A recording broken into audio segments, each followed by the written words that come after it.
Tak henti-hentinya angkatan bersenjata Rusia mengincar posisi pertahanan pasukan angkatan bersenjata Ukraina. Baru-baru ini, di sekitar wilayah Vuhledar, posisi militan Ukraina berhasil ditabuhkan oleh pasukan Putin.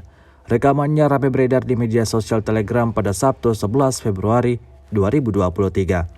Dalam rekaman tersebut, memperlihatkan detik-detik terbakarnya parit angkatan bersenjata Ukraina, juga beberapa titik pertahanan lainnya. Imbas dari serangan artileri yang dilepaskan pasukan Putin, akibatnya ledakan demi ledakan terus terjadi. Seperti yang terlihat pada akhir rekaman. Hingga video ini beredar, beragam komentar dituliskan warganet.